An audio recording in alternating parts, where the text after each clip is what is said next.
namang non-attendance ng pangalawang Pangulo Sara Duterte.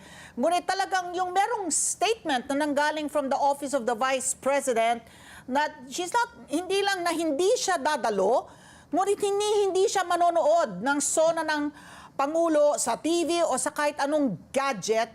Siya po ay dumalo instead dun sa burol ng Vice Governor po ng Bohol. What do you make of that, Professor? Para sa akin, hindi responsableng pahayag o hindi responsableng gawain ng isang Vice Presidente. Kasi unang-una, yung hindi pag-attend mismo, ritual na nakasaad sa konstitusyon ang SONA. No, alam mo, to be fair, hindi lang naman siya ang gumawa nito. Kasi ritual 'yon, so dapat walang personalan. Paggalang 'yun sa ritual ng SONA, tradisyon ng SONA bilang parte ng ating political system. Tapos yung paggalang sa institusyon ng Kongreso at ng presidency.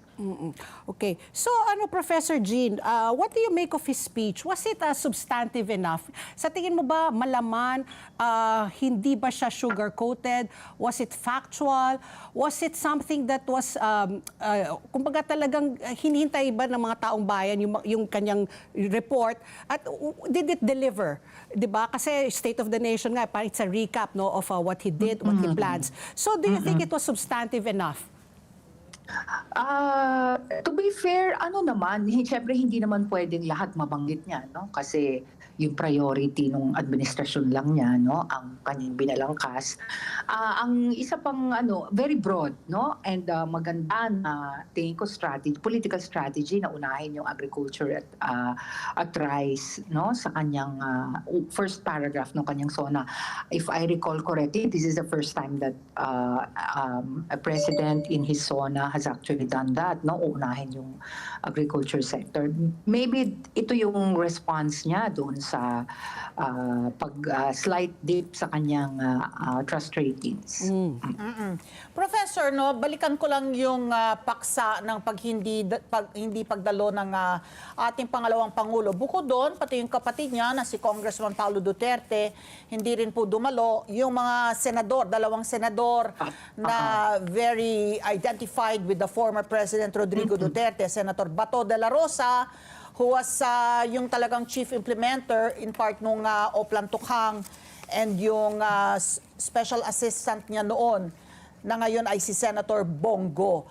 Hindi rin po dumalo. Instead, nagpadala ng video na kinukuhanan ng dugo. I think si Senator Bato has osteoarthritis. Yun po yung kanyang dahilan.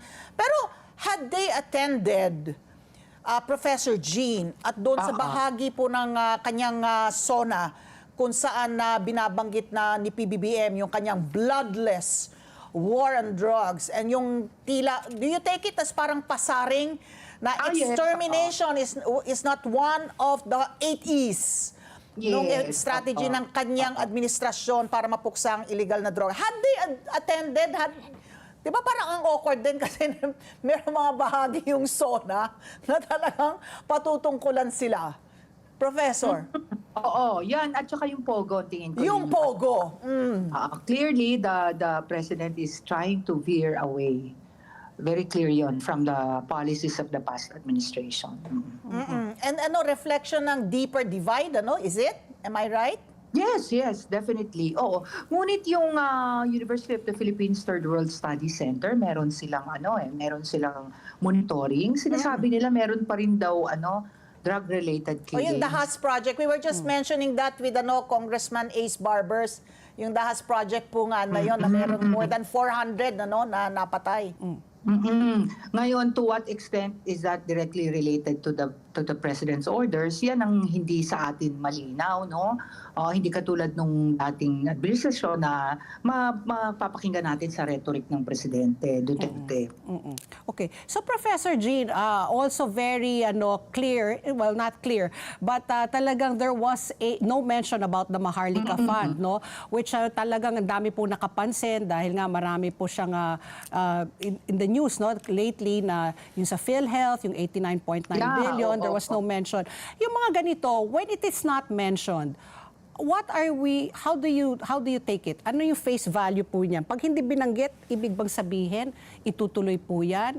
Or pinag-iisipan? Ano ba pag hindi binanggit ng presidente sa SONA niya ang isang bagay na inaabangan ng taong bayan? Maaaring tama ka, pinag-aaralan, kaya ayaw muna nilang i-preempt kung ano man ang gusto nilang makita. Or may mga, alam nila medyo politically, ano tawag dito, sensitive yung topic, may mga ayaw. So hindi muna nila gustong ipronta ngayon. Oo, parang ganon sa SONA. Pero hindi rin nangangahulugan na hindi tutuloy-tuloy, no? Let's get together. Sunday 25.